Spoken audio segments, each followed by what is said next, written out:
E para është ajo që do duhet të bëhej gjatë gjithë kohës, në fakt, që është çfarë shërbimi ofrojnë bashkitë, çfarë ofrojnë dot, çfarë nuk ofrojnë dot, pse nuk i investoka, nuk i bëjnë dot planet e investimeve, pse u desh që ju dhanjer disa gjëra si mbetjet, ujësjellësat e tjera, pastaj u hoq se e panë që kolapsoi çdo gjë aty. Dhe kjo do na çojë dhe sa e madhe, sa e vogël mund të jetë bashkia kështu me radhë. Diskutimi tjetër që duket që është ai që bëhet praktik, që bëhet mbi një hartë, mbi një fletë, që thuhet 2 kam vota këtu plus 3 këtu, më bëhen 5 vota, e fitoj këtë, e bashkoj me këtë, mbaroj kjo zonë. Patjetër. Kështu që ne mund t'i bëjmë të dy tani. Diskutimi i dytë është ky që nëse këta e bëjnë këtë me këtë llogari, një palë e bën me këtë llogari dhe pastaj shkohet në fitimin e gjitha zonave ose në mënyrë dërmuese të zgjedhjeve lokale vitin e ardhshëm, atëherë kjo hap rrugën e një fitore tjetër në 2029 dhe një përjetësim i të njëjtave struktura, të njëjtave gjëra. Përjetësim, po të shihni juve gjithë faktorët e tjerë janë në zvoglim. Pra popullata është në rënje, numrat e bashkive janë në rënje, pra nuk është dhe fort përjetësim ky. Ky është zvoglim deri në shuarje, se në fund fare ky ka qenë gjithmonë objektivi i tyre dhe unë ja kam thënë shumë qartë. Nëse ju doni me pa që a ka një lloj a ka një lloj empatie, a ka një lloj mendimi që gjynaf kjo që po ndodh bashkëdhetarëve tanë.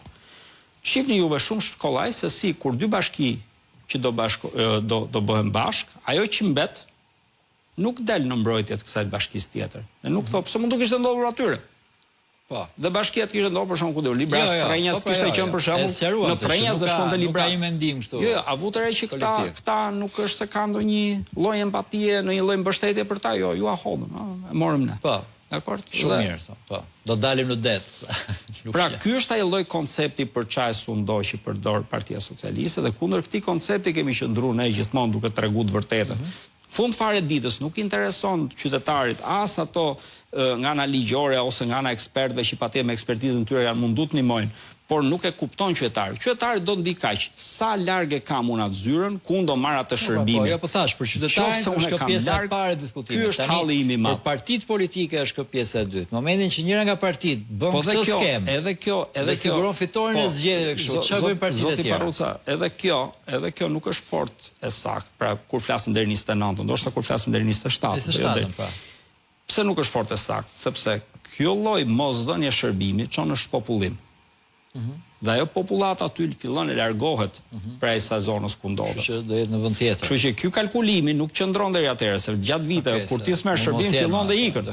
E kupton? Prandaj ky kalkulim sot për shumë më vonë, shumë në të ardhmen, mund të mos jetë aq i saktë. Pra mund të ketë projeksione, po jo saktësi. Kështu që neve këte kemi parë me gjithë shërbimet e tjera, kemi parë me arsimin, kemi parë me shëndetësinë, kemi parë me sigurinë, kemi parë me shërbimet, kemi parë me gjykatat, kemi parë me kadastrat, e kemi parë se si shpopullohet vendi, si largohet. Kjo është sërish në të njëjtën linjë.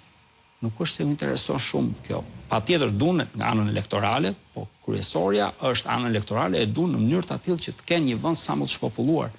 E duan për këtë objektiv. Ky është objektivi që duhet arrihet me shumë hapa, pra me shumë procese elektorale deri atëherë, apo vendosje ligjesh, apo vendosje reformash. Ky është përkeqësimi i vazhdueshëm i jetës qytetarit shqiptar, hem këtu, hem atje, kafsho këtu, kafsho atje, e me radhë, dikur i vjen radha dhe atij që mendon që është i paprekshëm, i pakafshueshëm e me radhë. I vjen radha të gjithëve. E në fund fare ditës, po të shihni juve, rinia jonë është duke hik nga të gjitha krahat. Nuk është duke pyet më, jem fuqi, si jem fuqi, je bashki e madhe, je bashki e vogël, çfarë profesioni ke, janë duke hikur në mënyrë familjare, grupe të mëdha dhe janë shifra të frikshme për një popull kaq të vogël sa jemi ne.